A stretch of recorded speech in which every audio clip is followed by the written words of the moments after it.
अस्सलाम वालेकुम जी। I am Bilal Pasha. ठीक है।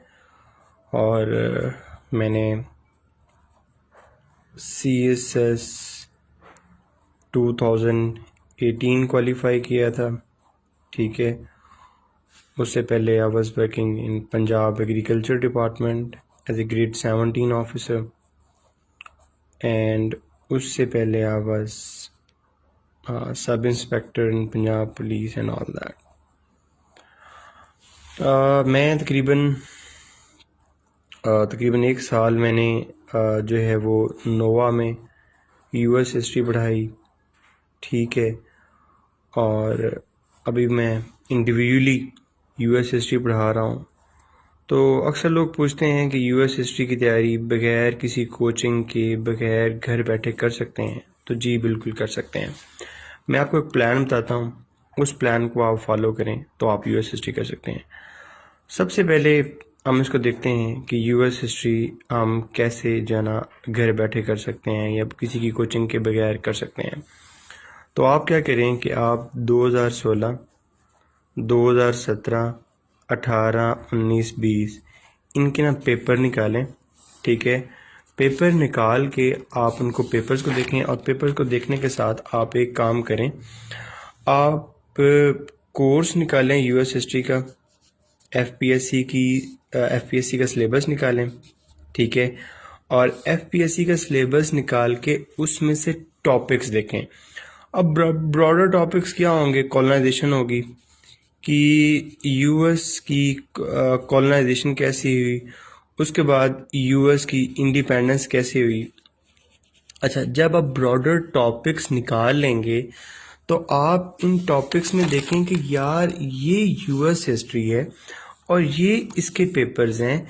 इन पेपर्स में इन टॉपिक्स से रिगार्डिंग कौन सा क्वेश्चन पूछा गया है। मैं रिपीट करता हूँ, आप पेपर निकालें, उनमें से क्वेश्चंस देखें, उसके बाद एफपीएससी का सिलेबस निकालें यूएस हिस्ट्री का, और उसमें से टॉपिक्स देखें, और फिर उन टॉपिक्स में देखें कि किस साल कौन सा क्वेश्चन पूछा गया है अकॉर्डिंग टू द टॉपिक्स। अब टॉपिक्स बड़े लिमिटेड से हैं। मतलब सबसे पहले मैंने मैप की वीडियोस में भी समझाया कि अमेरिकन कॉन्टिनेंट जो है वो बिल्कुल डिफरेंट है। और मैं सम करता हूँ कि 1492 से पहले इस वाले पार्ट को पता ही नहीं था कि इधर कोई दुनिया आबाद है, और इस वाले पार्ट को नहीं पता था कि इधर कोई दुनिया आबाद है। तो फिर ऐसा क्या हुआ कि इधर वाले पार्ट को पता लगा कि यहाँ पे कोई दुनिया रहती है।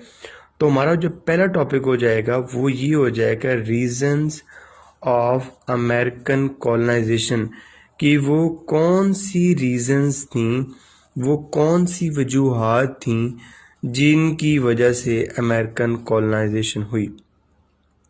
उसके बाद इसके अंदर आपने जो मेजर इंपॉर्टेंट चीज़ देखनी है कॉलोनाइजेशन के अंदर, वो ये देखनी है कि कॉलोनाइजेशन स्पेन ने भी की, कॉलोनाइजेशन पोर्चुगल ने भी की, कॉलोनाइजेशन फ्रांस ने भी की, कॉलोनाइजेशन द नेदरलैंड ने भी की। लेकिन हमारे सिलेबस में भी यही दिया हुआ है, और मेजर फोकस भी आपने इसी पे करना है। आपने ये देखना है इन सब को छोड़ के कि how Britain colonise the US, कि ब्रिटेन की कॉलोनाइजेशन कैसे, ब्रिटेन ने कैसे अमेरिकन लैंड को कॉलोनाइज किया। ठीक है। उसके बाद आपने क्या करना है, उसके बाद आपने ये देखना है कि ब्रिटेन ने कॉलोनाइज कर लिया, ब्रिटेन ने 13 कॉलोनीज बनाई। अब ये 13 कॉलोनीज बनाई किसने थी? ब्रिटेन ने बनाई थी। और ये इन कॉलोनीज ब्रिटेन ने कहाँ पे बनाई? ब्रिटेन ने ये बनाई अमेरिकन वर्ल्ड में, न्यू कॉन्टिनेंट में, जो अभी डिस्कवर हुआ था, जिसकी अभी कॉलोनाइजेशन हुई थी। तो फिर इन 13 कॉलोनीज ने जो ब्रिटेन ने बनाई, उन्होंने यूएस की कॉलोनीज ने, अमेरिकन कॉलोनीज ने ब्रिटेन की अगेंस्ट आज़ादी की जंग क्यों लड़ी? रेवोल्यूशन। इस रेवोल्यूशन में फिर मेजर हमारे हेड कौन से बन गए कि रेवोल्यूशन क्यों हुआ, मतलब कॉलोनीज जब थी ब्रिटेन की, तो ब्रिटेन की इन कॉलोनीज ने ब्रिटेन के अगेंस्ट ही, मतलब ब्रिटेन ने एस्टैब्लिश की और ब्रिटेन के अगेंस्ट ही ये रेवोल्यूशन क्यों हुआ, ये रेवोल्यूशन कैसे हुआ और उसके इम्पैक्ट क्या थे, ये करें। उसके बाद पेपर्स देखें, अब पेपर्स में देखेंगे टॉपिक क्या आया है, ठीक है। उसके बाद जो हमारा तीसरा मेन टॉपिक बनता है वो है कॉन्स्टिट्यूशन, कि 13 कॉलोनीज थी, उन्होंने आज़ादी हासिल कर ली। अब वो जो 13 कॉलोनीज हैं वो क्या बन गई, अब वो initially 13 states of United states of America बनी। क्योंकि अगर आप अमेरिका का मैप जो है ना वो फ्लैग देखते हैं ना, तो उसके फ्लैग में यहाँ पे स्टार्स हैं और 50 स्टार्स हैं, और यहाँ पे स्ट्रिप्स बनी हुई हैं, 13 स्ट्रिप्स हैं, स्ट्राइप्स। तो इनिशियली यहाँ पे स्टार्स भी 13 थे और स्ट्रिप्स भी 13 थी, कि एक स्टार का मतलब है एक स्टेट और एक स्ट्रिप का मतलब भी एक स्टेट था। लेकिन with the passage of time states हो गई 50, ठीक है, और तो स्टार्स आज 50 हैं, लेकिन स्ट्रिप्स जो हैं वो आज भी 13 हैं। And each strip mean each original colony, each original state of the United states of America. अब 13 कॉलोनी से 13 states of the United states of America बनी। अब देखो कि अब स्टेट्स मुल्क बन गया ना, अब मुल्क जाने के लिए क्या चाहिए, कॉन्स्टिट्यूशन चाहिए। तो आप देखो कि जो यूएस कॉन्स्टिट्यूशन है उसके अंदर कौन कौन सी चीजें हो सकती हैं। ओके ठीक है। तो यहाँ पे यूएस कॉन्स्टिट्यूशन हमारा तीसरा टॉपिक हो जाएगा, ठीक है। इसमें आप देखें कि कॉन्स्टिट्यूशन कैसे फ्रेम हुआ, उसके अंदर कौन कौन से प्रॉब्लम्स थे, और यहाँ पे दो जो है ना वो कॉन्स्टिट्यूशन जो मेन डिस्कस किए जाते हैं। एक आप देखें आर्टिकल्स ऑफ कन्फेडरेशन क्या था, ठीक है, और फिर आर्टिकल्स ऑफ कन्फेडरेशन के अंदर कौन से मसाइल थे, इसके अंदर कौन से इश्यूज थे कि यूएस को एक नया कॉन्स्टिट्यूशन साइन करना पड़ा। और जब वो नया कॉन्स्टिट्यूशन साइन हो रहा था उसमें दो प्लान्स थे, एक न्यू जर्सी प्लान था, एक वर्जीनिया प्लान था, ठीक है। इन प्लान्स की खूबियां क्या थी और इन प्लान्स की बेस पे जो बाद में रजीम बने हैं, फेडरलिस्ट रजीम और एंटी फेडरलिस्ट रजीम, वो क्या थे, ठीक है। मतलब अब हमारा तीसरा हेड हो जाएगा कॉन्स्टिट्यूशन, और इसके अंदर आपने सारी कॉन्स्टिट्यूशन की डिबेट देखनी है। तो आप यहाँ पे कॉन्स्टिट्यूशन जो है ना वो हमारा तीसरा टॉपिक हो जाएगा, ठीक है। अच्छा, अब हमने अगला टॉपिक क्या करना है कि कॉन्स्टिट्यूशन भी बन गया, अब उनकी गवर्नमेंट देखनी है, ठीक है। अब उनकी गवर्नमेंट का थोड़ा सा स्ट्रक्चर देख लें आप, ठीक है। आप गवर्नमेंट में देखें कि उनकी लेजिस्लेचर कैसे काम करती है, उनकी एग्जेक्टिव कैसे काम करती है, और उनकी जुडिशरी कैसे काम करती है, और इन तीनों का आपस में system of checks and balances क्या है, ठीक हो गया। उसके बाद हमारा अगला टॉपिक जो है वो आप ये देखें कि इनकी 1812 में कुछ रीजंस की वजह से यूके के साथ दोबारा वॉर हो जाती है, आप उसको देखें। और वॉर को कभी भी डिटेल में ना देखें, आप बस ये देखें कि जंग क्यों हुई, और जंग थोड़ी सी देखें कैसे हुई, और उसके देखें इम्पैक्ट क्या थे। उस इम्पैक्ट से आप कनेक्ट करके ले आएँ 1820 के मिजूरी कंप्रोमाइज़ पे, ठीक है। ये देखें कि ये मिजूरी कंप्रोमाइज़ का देखें कि इसका बैकग्राउंड क्या था, ठीक है, और इसमें क्या क्यों ये कंप्रोमाइज़ किया गया, और इस कंप्रोमाइज़ के क्या इम्पैक्ट हुए। फिर आप देखें कि अमेरिका थोड़ा सा पावरफुल होता है, तो 1823 में अमेरिका अपने आप को पूरी दुनिया से जो है ना वो अलग कर लेता है। मॉन्रो डॉक्ट्रिन आप देखें, ठीक है, मॉन्रो डॉक्ट्रिन की क्यों ज़रूरत पेश पड़ी, इसका बैकग्राउंड देखें, ठीक है। और अगेन ये देखें कि इसके अंदर कौन कौन से इस मॉन्रो डॉक्ट्रिन के सेलिएंट फीचर्स थे। उसके बाद अगर आप अमेरिका को देखते हैं तो मैंने आपको स्टार्ट में बताया है कि अमेरिका तो सिर्फ यहाँ पे 13 स्टेट्स पे मुश्तमिल था। अमेरिका की सिर्फ यहाँ पे 13 स्टेट्स थी। तो अमेरिका ने इधर, अब देखें ये ईस्ट है और ये वेस्ट है, तो आप देखें कि अमेरिका ने यहाँ पे वेस्टवर्ड एक्सपेंशन कैसे की। ठीक है, आप उसके अंदर देखें कि ये फ्लोरिडा कैसे अनेक्स किया, लुइसियाना कैसे परचेज किया, टेक्सास को कैसे अनेक्स किया, यहाँ पे कैलिफोर्निया के साथ कैसे डील किया, और ओरिगॉन ट्रीटी को कैसे डील किया, और मैक्सिको के साथ कैसे जंग लड़ी। तो हमारा जो चौथा या पांचवा मेन टॉपिक हो जाएगा वो हो जाएगा वेस्टवर्ड एक्सपेंशन। उसके बाद जब वेस्टवर्ड एक्सपेंशन के ही सिनेरियो में एक रजीम आता है कि उस रजीम में इनके झगड़े शुरू हो जाते हैं विद इन स्टेट। अमेरिका के अंदर ही प्रॉब्लम शुरू हो जाते हैं कि उसमें कुछ स्टेट्स हो जाती हैं वो साउथ की स्टेट्स होती हैं और कुछ स्टेट्स होती हैं नॉर्थ की स्टेट्स होती हैं, उनके दरमियान काफ़ी सारे प्रॉब्लम्स होते हैं। तो उन प्रॉब्लम्स को, वो प्रॉब्लम्स नॉर्थ और साउथ की स्टेट्स के प्रॉब्लम्स, इनको लेके जाते हैं सिविल वॉर तक। ठीक है, तो इस सिविल वॉर में आप देखेंगे ये सिविल वॉर क्यों हुई, ठीक है, ये कैसे हुई और इसके इम्पैक्ट क्या है। सिविल वॉर के फौरन बाद आपने देखना है एक टॉपिक आता है कि सिविल वॉर के दौरान इनकी जो इंटरनल स्टेट थी वो बुरे तरीके से डिस्टर्ब हो गई थी। ठीक है, आप उसके बाद देखें कि जब वो डिस्टर्ब हो जाती है, जब इनका स्ट्रक्चर स्टेट का डिस्टर्ब हो जाता है, तो यहाँ पे उन्होंने दोबारा उसको रीबिल्ड कैसे किया। ठीक है, उन्होंने उसकी रिकंस्ट्रक्शन कैसे की। ठीक है, और रिकंस्ट्रक्शन करते हुए उनको जो और प्रॉब्लम्स पेश है, उन्होंने थ्रू प्रोग्रेसिव मूवमेंट उन प्रॉब्लम्स को एड्रेस कैसे किया।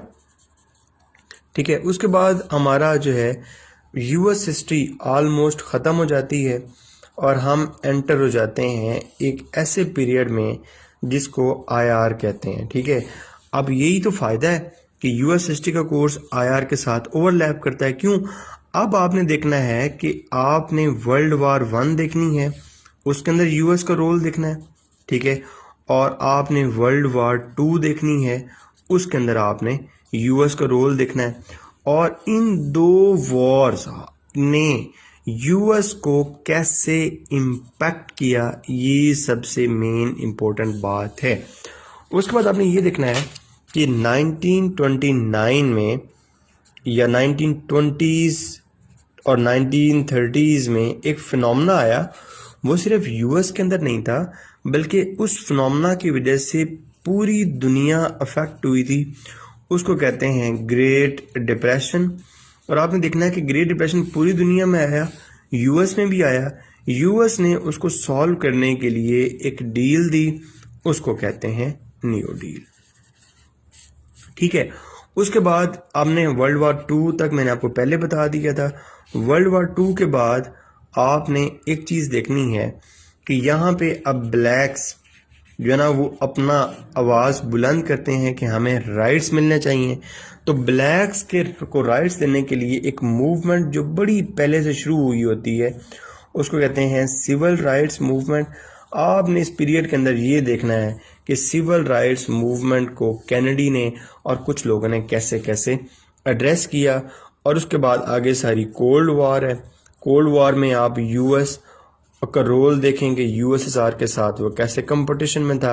1991 में आप देखेंगे कोल्ड वॉर ख़त्म होती है तो यूएस जो है ना वो दुनिया जो है ना वो यूनिपोलर हो जाती है और यूएस वर्ल्ड पावर बन जाता है। ठीक है, उसके बाद जो है ना ये सारे जो आपका करंट अफेयर है, ठीक है, क्योंकि देखो करंट अफेयर किसकी बेस पे चलता है? करंट अफेयर वर्ल्ड पॉलिटिक्स की बेस पे चलता है। ठीक है, अब आप यहाँ पे ये देखो कि वर्ल्ड पॉलिटिक्स की बेस पे कौन है? वर्ल्ड पॉलिटिक्स की बेस पे है यूएस। तो आप जब करंट अफेयर तैयार कर रहे होगे तो अल्टीमेटली आपका यूएस का एक क्वेश्चन वहां से अटेम्प्ट हो जाएगा। उसके बाद आप यूएस के पाक अफेयर्स के साथ रिलेशनशिप देखें तो ये भी सारा करंट अफेयर है। लेकिन मतलब पाक फेयर से भी एक आपका यूएस का क्वेश्चन अटेम्प्ट हो जाएगा। तो यूएस इस सिलसिले में बड़ा एक ब्लेस्ड सब्जेक्ट है कि आपका यूएस की तैयारी करते हुए आईआर भी, पाक अफेयर भी, करंट अफेयर भी और पॉलिटिकल साइंस के कुछ कंसेप्ट भी आपके क्लियर हो जाते हैं। ठीक है, अच्छा अब अगर हम जनरली देखें तो टॉपिक्स हमारे पास इतने ज़्यादा नहीं है, कुछ 10 से 12 टॉपिक्स हैं। कॉलोनाइजेशन, उसके बाद कॉलोनाइजेशन मतलब पहले अमेरिका की कॉलोनाइजेशन कैसे हुई, एक हमारे पास ये टॉपिक हो गया। उसके बाद आप ये देखें कि उन्होंने इंडिपेंडेंस कैसे ली, अपना कॉन्स्टिट्यूशन कैसे बनाया, अपने मुल्क को रन कैसे किया, उसके बाद सिविल वॉर कैसे लड़ी, उसके बाद सिविल वॉर के बाद वर्ल्ड वॉर 1 में कैसे रोल प्ले किया, वर्ल्ड वॉर 2 में कैसे रोल प्ले किया और कोल्ड वॉर में कैसे रोल प्ले किया, और कुछ जो उनके ज़ाती मामलात थे जैसे वेस्टवर्ड एक्सपेंशन कैसे की और सिविल राइट्स मूवमेंट के साथ कैसे डील किया। ठीक है, तो इस तरह आपका यूएस हिस्ट्री बेहतरीन जो है ना वो अटैम्प्ट हो जाएगा। मैं रिपीट करता हूँ, आपने एफपीएससी का सिलेबस डाउनलोड करना है, उसमें से आपने देखने हैं टॉपिक्स, और टॉपिक्स मैंने आपको एक एक करके बता भी दिए हैं कि उनके अंदर क्या करना है। ठीक है, और उसके साथ आपने ये देखना है कि उन टॉपिक्स में से पास्ट पेपर्स में से कौन से क्वेश्चन पूछे गए हैं, तो आपको सारी की सारी गाइडलाइन क्लियर हो जाएगी। ठीक है, बुक्स कौन सी करनी है, बुक्स मेरे पेज पे भी दी हुई हैं। ठीक है, आपने जो है मौजमदार की अच्छी किताब है, एक दफ़ा वो थोड़ी सी देख लें। ठीक है, और अगर आपने बहुत डीप स्टडी करनी है तो आप अनफिनिश्ड नेशन देख लें, ये भी बड़ी अच्छी किताब है। ठीक है, उसके बाद आप यूट्यूब को बहुत ज़्यादा फोकस करें, यूट्यूब पे बहुत बहुत अच्छे लेक्चर्स हैं। ठीक है, जैसे एक क्रैश कोर्स यूएस हिस्ट्री है, वो बड़ी अच्छी सीरीज़ है। ठीक है, उसके अलावा मैं आपको एक जो ना वो लिंक बता देता हूँ इसका, या आप डक्स्टर्स.com सर्च करेंगे ना तो बहुत अच्छी वेबसाइट खुल जाएगी, इसके ऊपर सारी यूएस हिस्ट्री दी हुई है। उसके अलावा आप यूएस गवर्नमेंट अगर सर्च करेंगे तो एक वेबसाइट खुल जाएगी, again very wonderful website for the understanding of the US history. ठीक है, और उसके अलावा एक history.com, ये भी बहुत अच्छी वेबसाइट है, आप यहाँ से भी गेन कर सकते हैं। ठीक है, अच्छा अब कुछ बातें ऐसी हैं जो मैं करना नहीं चाहता लेकिन मैं ज़रूर करना चाहता हूँ कि जनाब आप ये करते हैं वो करते हैं, तो यार मैं अल्लाह की ज़ात से बड़ा डर के कह रहा हूँ कि आप मेरे पेज पे जाएंगे तो आपको यार इतनी इन्फॉर्मेशन फ्री ऑफ कॉस्ट मिल जाएगी,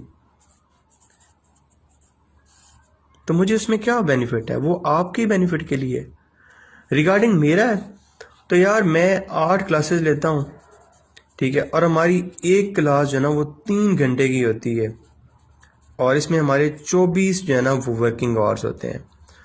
और मैं अल्लाह की ज़ात से डर के कह रहा हूँ कि इतना वर्किंग आवर्स या इतने क्रेडिट आवर्स एक सब्जेक्ट के कोई भी नहीं पढ़ाता। ठीक है, और अल्हम्दुलिल्लाह मतलब आई फील के मतलब मैं रिव्यूज़ भी लोगों को देखता हूँ अपने बारे में कि इतनी यूएस हिस्ट्री कोई भी इन डेप्थ में नहीं पढ़ाता जितनी मैं पढ़ाता हूँ। ठीक है, बाकी यार ये है कि there is no free lunch in the world, तो मैंने कुछ फ्री भी एक्सपेरिमेंट किया था लेकिन वो इतना जो है ना वो बेनिफिट नहीं हुआ, क्योंकि अनलेस आप फ्री होते हैं तो एक सेंस ऑफ बाइंडिंग जो है ना वो क्रिएट नहीं होती। ठीक है, इसलिए बड़ी लिमिटेड सी मैंने फ़ी रखी हुई है, लेकिन उस फ़ी में ये है कि नंबर ऑफ़ क्लासेस और नंबर ऑफ़ आवर्स जितने क्लास में मैं पढ़ाता हूँ उतने कोई भी नहीं पढ़ाता होगा। और आखिरी बात ये है कि मैंने भी सारी तैयारी खुद ही धक्के खा के की थी, तो आप इस प्लान को फॉलो करें। मैं रिपीट करता हूँ, एफपीएससी का सिलेबस देखें, उसमें टॉपिक्स देखें, पास्ट पेपर्स देखें, और उसमें ये देखें कि इन पास्ट पेपर्स ये किन किन टॉपिक से पूछे गए हैं। वेबसाइट्स को कंसल्ट करें, बुक नहीं भी ले सकते कोई बात नहीं, खुदा की कसम वेबसाइट्स को कंसल्ट करें, यूट्यूब को कंसल्ट करें, आप घर बैठ के भी जो है ना वो कर सकते हैं। रिगार्डिंग अगर मुझे ज्वाइन करना है तो इंशाल्लाह हमारा सितंबर के लास्ट में एक बैच स्टार्ट होगा, आप उसको ज्वाइन करें, और वो तो इंशाल्लाह मेरी जिम्मेदारी है, मैं आपको करवा दूंगा। ठीक है, बाकी आखिरी बात यही है, घर बैठ के करना है तो जो भी सब्जेक्ट है उसका सिलेबस देखें, उसको टॉपिक वाइज डिराइव करें, मतलब उसको टॉपिक वाइज डिस्ट्रीब्यूट करें, और फिर पास्ट पेपर्स को देखें और पास्ट पेपर्स में से ये देखें कि किस साल इस टॉपिक में से कौन सा क्वेश्चन पूछा गया है। सारे पास्ट पेपर देखेंगे भी ना, 2015 में सिलेबस चेंज हो गया था तो आप 2016, 17, 18, 19 और 20 सिर्फ इन 5 सालों के पास्ट पेपर्स निकाल के इन टॉपिक्स वाइज देख लें, आप यकीन करें आप घर बैठ के भी तैयारी कर सकते हैं। ठीक है, बाकी wish you all the best, Allah ताला आपको बहुत बहुत कामयाब करे। ठीक है, और बाकी यार कभी भी जजमेंटल बंदे को नहीं होना चाहिए, तो मेरे लिए जो भी तुम कमेंट्स करते हो तो एटलीस्ट उनका, तो मैं अपने लिए नहीं कह रहा, जो भी बात करनी है ना पहले हमेशा उस बात का पूरा एनालिसिस करते हैं कि यार वो बंदा कितना टाइम देता है। और अगर जो अपनी मेरी क्लासेस हैं और मैं मतलब 8 क्लासेस लेता हूँ तो भाई कितने घंटे की क्लास लेता हूँ, और मैं ये अपलोड क्यों नहीं करता यूट्यूब पे कि यार 3 घंटे की क्लास मैं अपलोड कर दूं तो वो टोटली ना यूजलेस हो जाएगा, और जब तक इंटरेक्शन ना हो तो इट वुड बी यूजलेस। तो wish you all the best and Allah हाफिज़।